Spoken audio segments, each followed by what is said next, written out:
Hello everyone, good morning. কেমন আছো তোমরা সকলেই? আশা করি তোমরা সকলেই ভালো আছো, সুস্থ আছো। আমিও কিন্তু বেশ ভালো আছি। কোচবিহারের এই ছোট্ট একটা গ্রাম থেকে আমি শম্পা তোমাদেরকে স্বাগত জানিয়ে আজকে আরও একটা সুন্দর ভিডিও শুরু করতে চলেছি। আশা করি ভিডিওটা অনেক ভালো লাগবে আর সম্পূর্ণ ভিডিও দেখার অনুরোধ রইল।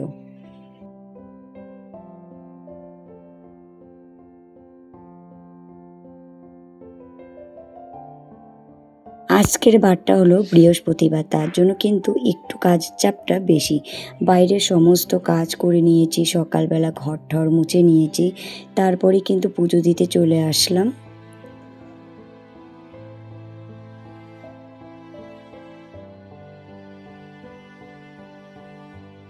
বৃহস্পতিবারের দিনটা কিন্তু প্রত্যেকটা বাড়ির গৃহিণীদের পুজোর একটা চাপ থাকে, সেই রকম কিন্তু আমারও আজকে এমনি তো পুজো করতে হয়, তার মধ্যেও বৃহস্পতিবারের দিন একটু ঘর ঠর পাল্টাতে হয়, সেগুলো আর কি মাজা ঘষা করতে হয়, সেই কারণে কিন্তু পুজো দিতে একটু সময়ও লেগে যায়। কয়েকদিন ধরে তো ৫টার সময় করেই ঘুম থেকে উঠছি। ওঠার পর কিন্তু তাড়াহুড়ো করে বাড়ির সমস্ত কাজ করার পরে কিন্তু মেয়েকে পড়াচ্ছি, কারণ মেয়ের তো এখন প্রাইমারি স্কুলে পরীক্ষা চলছে। সেই কারণে কিন্তু ৮টায় পরীক্ষা, সেই কারণে একটু সকাল সকাল উঠে যদি বাড়ির সমস্ত কাজ করার পর যদি ওকে পড়িয়ে দিতে পারি ১-১.৫ ঘন্টা, অনেকটাই কিন্তু এগিয়ে যাবে। সেই কারণে কিন্তু একদম সকাল সকাল ঘুম থেকে উঠে পুজোটাও একটু লেট হচ্ছে দিতে। তারপর কিন্তু ১ সপ্তাহ চলবে পরীক্ষাটা, প্রাইমারি স্কুলের পরীক্ষা শেষ হওয়ার পর কিন্তু আবারও আর কি শুরু হবে আমাদের কেজি স্কুলের।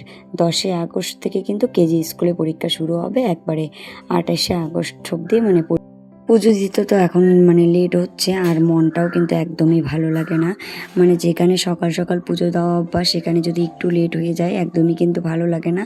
কি করা যাবে আর, সময়ের মূল্যটা অনেকটাই গুরুত্বপূর্ণ। যে কারণে সকাল সকাল পরীক্ষা, সেই কারণে কিন্তু একদম তাড়াতাড়ি করেই আর কি সব কিছু করতে হয়। আর এখন যদি একটু না পড়িয়ে নিই, তাহলে পরীক্ষায় গিয়ে কী লিখবে, সেই কারণে কিন্তু সকাল সকালে আর কি উঠে পুজোটা একটু লেট করে দিচ্ছি, কিন্তু আগে ওকে বই পড়িয়ে নিচ্ছি।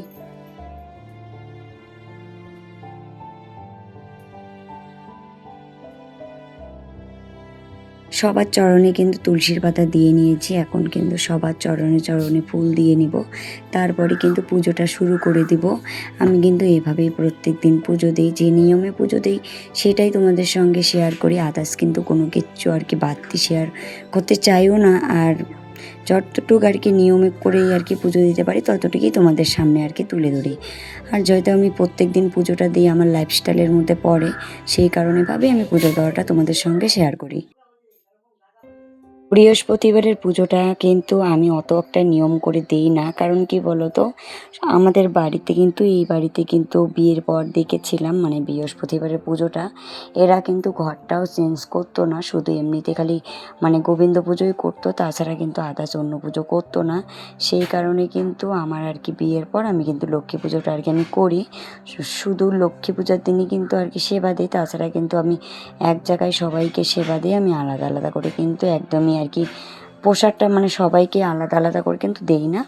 আমি এক জায়গায় গোপাল সোনাকেই আর কি যেখানে সেবা দিই, সেখান থেকে কিন্তু সবাইকে আর কি স্মরণে বলে দিই, সবাই মিলে ওখান থেকেই সেবা গ্রহণ করো। তাছাড়া কিন্তু আমি আলাদা করে কোনো আর কি পুজো আর কি নিয়ম করে করি না, শুধু ঘরটা করেই কিন্তু বৃহস্পতিবার করে চেঞ্জ করে দিই।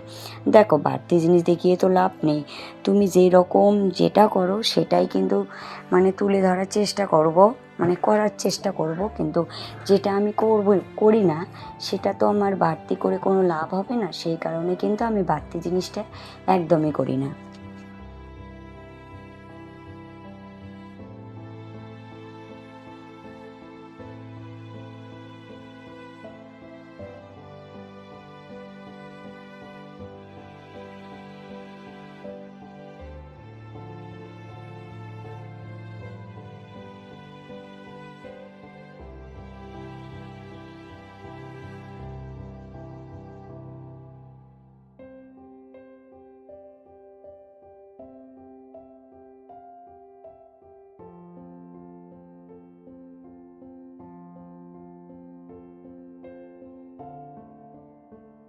এখন কিন্তু লক্ষ্মীর ঘটের মধ্যে সিঁদুর দিয়ে নিব, মা লক্ষ্মীর কপালে সিঁদুর নিয়ে মানে দিয়ে দিব, আমার কপালে একটু সিঁদুর দিব, ওখান থেকে দিয়েই কিন্তু পুজোটা শুরু করব। ঘটে সিঁদুর দিব, তাছাড়া কিন্তু অনেকে পান দেয়, সুপারি দেয়, মানে পয়সা দেয়। আমি কিন্তু এর আগেও দিয়েছিলাম, কিন্তু সব সময় না ঘরে ওই জিনিসগুলো না একদমই থাকে না, সেই কারণেই কিন্তু এখন আর সেই নিয়মটা করি না।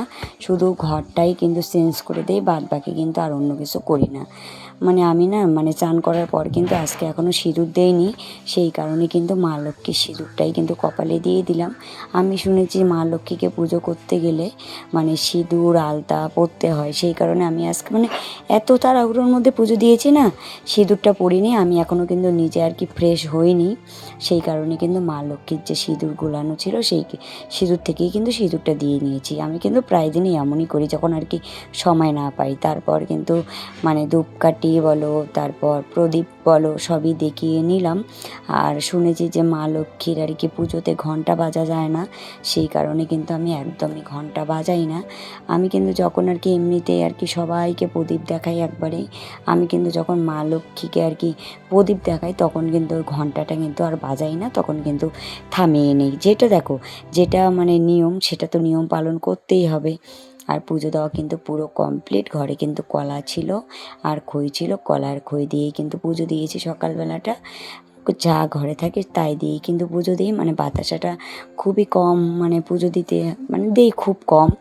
আর অনেকটা সময় কিন্তু পেরিয়ে গেছে, এখন কিন্তু 9টাও বেজে গেছে। তোমাদের দাদাভাই বাজারে চলে গেছে, আর মেয়ে তো 8টার দিকেই পরীক্ষা দিতে গেছে। আমার পুজো দিতে দিতে কিন্তু অনেকটা সময় লেগে গেছে, মানে মেয়ে পরীক্ষা দিতে গেছে তারপরে কিন্তু আমি ঠাকুর ঘরে ঢুকেছিলাম, সেই কারণে কিন্তু সকালবেলা কিন্তু মেয়েকে কমপ্লেন করে দিয়েছিলাম আর তোমাদের দাদাভাইকে চা করে দিয়েছিলাম। সেখানেই একবারে 2 কাপের মতো চা করেছিলাম, 1 কাপ চা তোমাদের দাদাভাই খেয়েছে আর 1 কাপ চা কিন্তু আমার জন্য রেখেছিলাম। আর এখন কিন্তু আমি গরম করে সেই চাটাই কিন্তু খাবো। আর দুবার করে তো আর চা করা সম্ভব না, সেই কারণে কিন্তু একবারই চা করে নিয়েছি। আর মেয়ের প্রাইভেটও আছে, স্কুল থেকে এসে তারপর কিন্তু প্রাইভেটে বসবে, হয়তো আজকে স্কুল নাও যেতে পারে। তারপর কিন্তু বসিয়ে দিলাম খিচুড়ি, আর আজকে পাতলা করে মুসুরির ডাল দিয়ে খিচুড়ি করবো। আর অনেক দিন তো হয়ে গেল, এখন কিন্তু বেড কাভারটাও চেঞ্জ করে নিব। আজকে কিন্তু ভীষণ পরিমাণে রৌদ্র উঠেছে, সেই কারণে কিন্তু অনেক জামা কাপড় কাচতে হবে। মানে কয়েকদিন থেকে যে এত জামা কাপড় জমা হয়ে আছিল না, সেই জামা কাপড়গুলো কিন্তু আজকে আমি কেচে নিব। তার জন্য একদম বেড কাভার, তারপরে বালিশের কাভার টাভার সবই কিন্তু খুলে নিলাম। আর অনেকগুলো কিন্তু জামা কাপড়ও আর কি ভেজা আছে, সেই জামাগুলোও কিন্তু কেচে দিতে হবে। আগে কিন্তু এই জামার মানে পান্নাটা আর বেড মানে সব কিছু আর কি ভিজিয়ে রেখে আসি, তারপর কিন্তু কিছুক্ষণ পর গিয়ে একবারই কিন্তু ধুয়ে নিয়ে আসবো। আর বেড কাভারটা তো উঠিয়ে নিয়েছি, তারপর কিন্তু ভালো করে তোশকটা ঝাড় দিতে হবে। অনেক সময় কি হয়, বেড কাভারের তলে কিন্তু ধুলো লেগে থাকে আর কি তোশকের উপরে, সেই কারণে কিন্তু তোশকটা আগে ভালো করে ঝাড় দিয়ে নিব, তারপরে কিন্তু বেড কাভার পাতবো।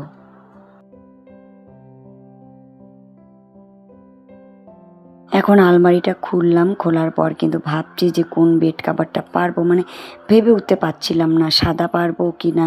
আবার একদিক দিয়ে ভাবলাম যে সাদা বেড কাভারটা যদি পারি, তা মানে বর্ষার দিন তো একদম মানে তিলেও ধরতে পারে, সেই কারণে কিন্তু পরে একটু চেঞ্জ করলাম, যেটা আর কি কম সাদা সাদা সেটাই কিন্তু আর কি পেরে নিলাম। আর সাদা বেড কাভারগুলো পারলে কিন্তু ঘরের আর কি লুকটাই পাল্টে যায়। আমার তো ভীষণ পছন্দ হয় সাদা বেড কাভার। আগে না আমি একদমই সাদা বেড কাভার পছন্দ করতাম না, আর এখন কিন্তু ভীষণ সাদা বেড কাভার পছন্দ করি। তারপর কিন্তু এই বেড কাভারটাই পেতে নিলাম। এই বেড কাভারটা কিন্তু আমার ভীষণ পছন্দের আর কি বেড কাভার একটা বলতে গেলে। কোন মেয়েটা বলো তো চায় না যে পরিপাটি একটা সংসার, পরিপাটি একটা ঘর। এটা কিন্তু সব মেয়েদেরই একটা স্বপ্ন যে আমার একটা ঘর থাকবে, আমার সংসারটা একটু ভালো থাকবে, আমার বরটা একটু ভালো থাকবো, সবাই কিন্তু সেটাই চায়। জীবনে কিন্তু বর, বাড়ি ঘর সবেরই কিন্তু প্রয়োজন। এমন না যে আমার শুধু বরটাই প্রয়োজন, তা কিন্তু না।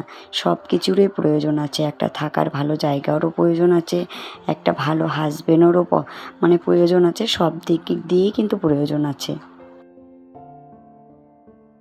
আমার হাজবেন্ড কিন্তু ভীষণ ভালো, কারণ আমার ছোট ছোট খুশি, আমার ছোট ছোট আনন্দের মুহূর্ত সবই কিন্তু ও খেয়াল রাখে। আমি কিসে খুশি হব, কিসে খুশি হব না, সেটারও কিন্তু তার ভীষণ খেয়াল। কি খাবো কি না খাবো, যদি প্রত্যেক দিন একটা বাজার নিয়ে আসে না, আমাদের বাড়িতে যে মাছ মাংস নিয়ে আসা হয়, সেটাও কিন্তু আমাকে জিজ্ঞাসা করে তুমি আজকে কি খাবে, মাছ খাবে না মাংস খাবে না ডিম খাবে, সেটাও কিন্তু আমাকে জিজ্ঞাসা করে নিয়ে আসে। এতটাই কিন্তু আমার হাজব্যান্ড ভালো। মানে হয়তো আমি ভাগ্য করেছি বলেই হয়তো আমার হাজব্যান্ডের মতো হাজব্যান্ড পেয়েছি। প্রত্যেকটা আমার যদি কিছু হয় না, সে কিন্তু রাত জেগে বসে থাকে, এইরকমও আমার আর কি হাজব্যান্ড পেয়েছি। মানে বলার কিছু নেই, ভগবান হয়তো আমাকে এইরকম হাজব্যান্ড দিয়েছে। ভগবানের কাছে অনেকটা আর কি কৃতজ্ঞতা আমি। মানে সারা জীবন যিনি এরকম করেই আমাকে ভালোবাসে, এটাই কিন্তু সব থেকে আর কি, বেশি কিছু চাই না, শুধু এইরকম করে সারা জীবন ভালোবাসুক, সেটাই কিন্তু যথেষ্ট।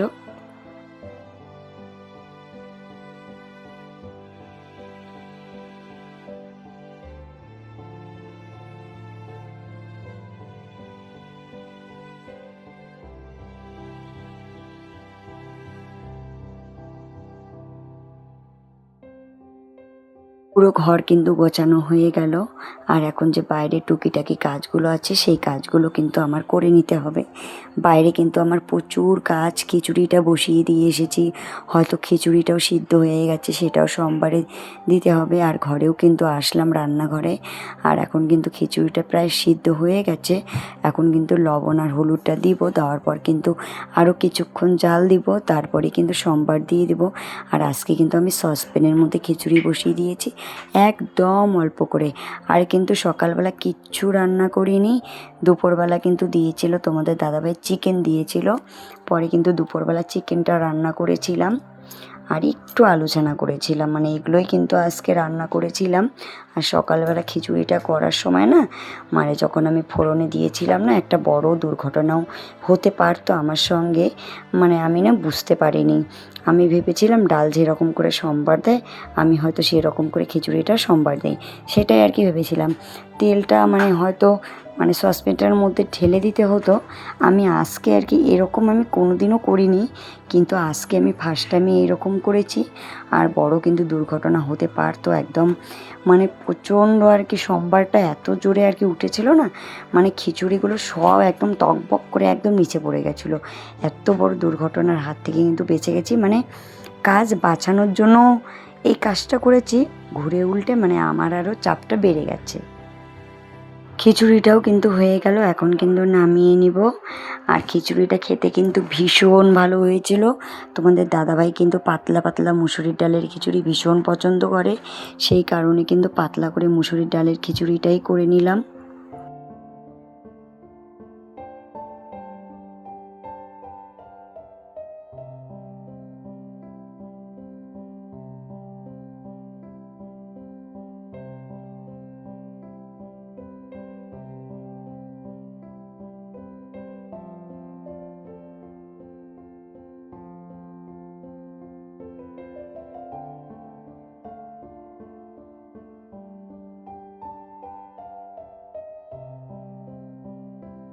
এক বালতি জামা কেচেছি, আরও তো কালকেরও জামা কাপড় ভেজা আছে, সেগুলোও কিন্তু রোদে দিয়েছি।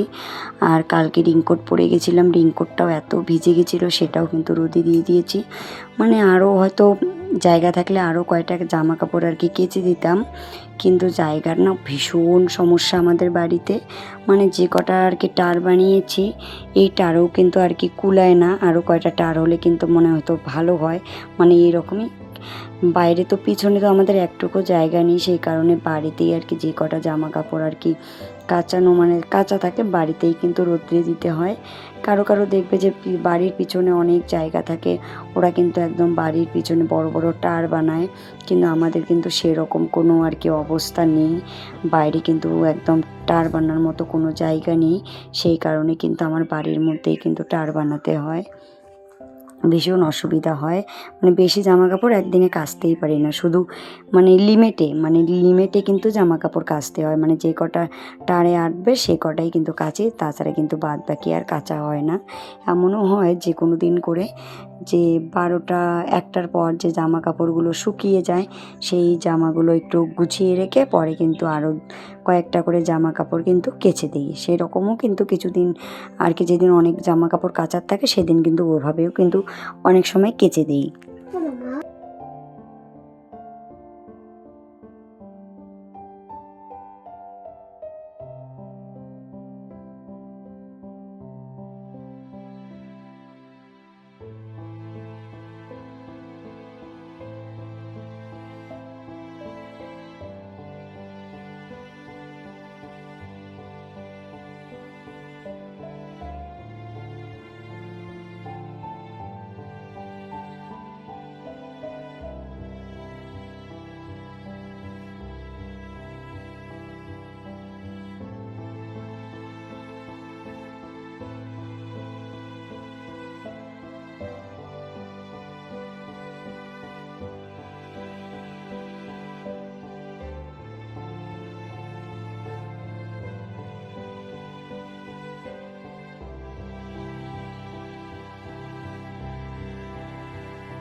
প্রত্যেক দিন কিন্তু অনেকগুলো করে জামা কাচতে হয়। আমার কিন্তু আর ইচ্ছাও করে না, মাঝে মাঝে না মানে বর্ষাটা না হয় ভালো, বর্ষা হলে কিন্তু বেশি জামা কাপড় কাচার চাপ হয়ে যায়। সেই কারণে না আমার মনে হয় কি বর্ষাটা না হয় ভালো, প্রত্যেক দিন রৌদ্র উঠুক, প্রত্যেক দিন কিছু কিছু জামা কেচে দেবো আর প্রত্যেক দিন শুকিয়ে যাবে, সেটাই কিন্তু ভালো।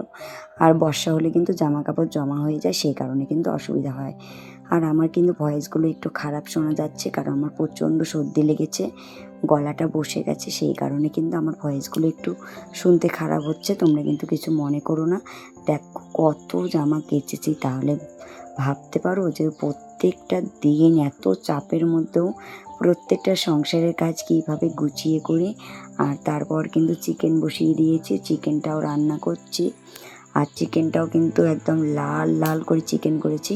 তখন দাদাভাই কিন্তু লাল চিকেন খেতে ভীষণ পছন্দ করে, ও টেস্টের থেকে কালারিংটাই বেশি পছন্দ করে, সেই কারণে কিন্তু একদম লাল লাল করে চিকেনটাই রান্না করতে হয়। আর আজ কিন্তু মশলাটা কিন্তু আমি পাটার মধ্যেই বেটে নিয়েছি, একদম কিন্তু মিক্সারে বাটিনি। কিছুদিন কিন্তু মাঝে মাঝে কিন্তু একটু স্বাদটাকে চেঞ্জও করতে হয়, মানে পাটার মধ্যে বাটলে কিন্তু খেতে কিন্তু ভীষণ ভালো লাগে। তাহলে চলো বন্ধুরা, ভিডিওটা কিন্তু এ পর্যন্তই থাকুক।